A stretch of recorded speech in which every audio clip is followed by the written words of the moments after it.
स्त्री ने कहा, कान उस करारे स्त्री ने, उस नदी ने, उस मोर ने कहा कि आप सिंदूरासुर का वध करवा दीजिए, बस इतनी कृपा हो जाए। कौन करेगा ये? जो शिव कृपालु, जिसको आज्ञा दे। नंदी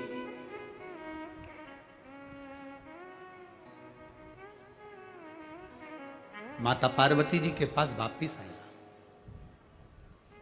अब नंदी ने आकर क्या देखा कि माता पार्वती के पास आया और माता पार्वती से कहा कि उस स्त्री का दुख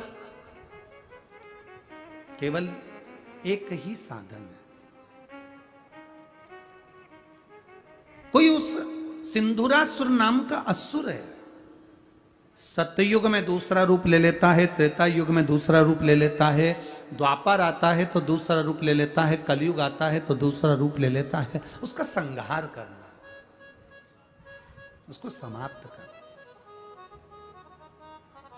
तो नंदी कहते हैं, अगर मां आप देवाधिदेव महादेव से प्रार्थना करोगी ना मां, आप भगवान शिव से अगर कहोगी ना मां, भगवान शंकर से अगर प्रार्थना करोगी ना मां, तो ये मेरे ओघड़दानी, मेरे शिव उस सिंदूरासुर को मार देंगे, संहार कर देंगे। पार्वती जी ने नंदी से कहा, सुनो नंदीश्वर, भोले बाबा तो समाधि में लीन बैठे हैं, तप साधना में लीन बैठे हैं, सिंदूरासुर मरना इतना आसान नहीं है, इतना सरल नहीं है सिंदूरासुर को मारना।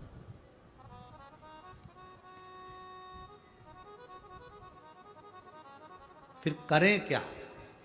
पार्वती जी बोलती हैं, थोड़ी प्रतीक्षा करो।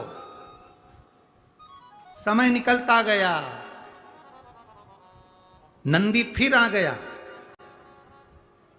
गाय और बैल,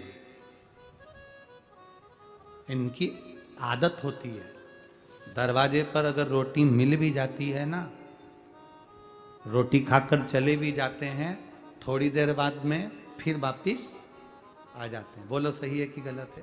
फिर आ जाते हैं। आपको लगता है कि मैंने अभी तो रोटी दी थी, फिर आकर खड़ा हो गया, फिर पहुंच गया,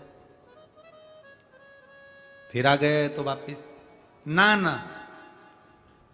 रोटी खाने के बाद गाय चली जाए, वापिस दरवाजे पर आकर खड़ी हो जाए, रोटी खाने के बाद बैल नंदी चला जाए, वापिस आकर दरवाजे पर खड़ा हो जाए, तो समझ लेना कि कुछ तकलीफ तुम्हारे जीवन में आने वाली है, जिसको वो गाय आकर खड़ी होकर रोक रही है, वो नंदी रोक रहा है, वो बैल रोक रहा है।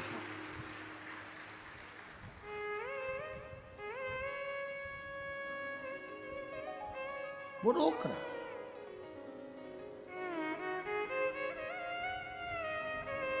बहन बेटी, गौ माता,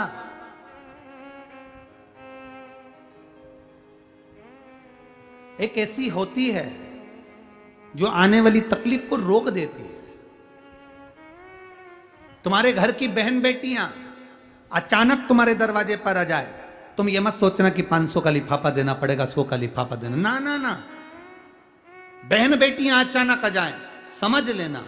कोई बहन बेटी से पूछे, जी आज कैसे आ गई, कहां जा रही थी? तो बहन बेटी कह दे, मैं इधर जा रही थी तो मेरा मन करा तो मैं मम्मी से मिलने, पापा से मिलने, भैया से मिलने, भाभी से मिलने, बच्चों से मिलने, भतीजा भतीजे से मिलने मैं आ गई।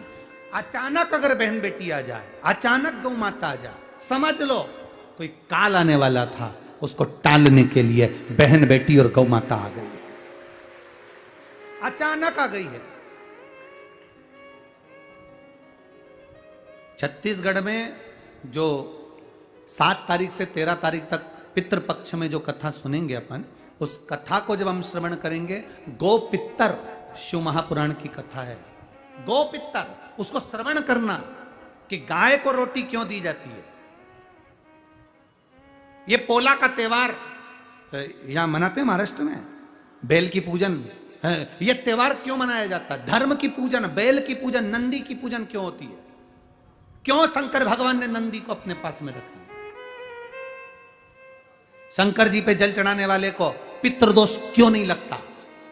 कारण क्या है?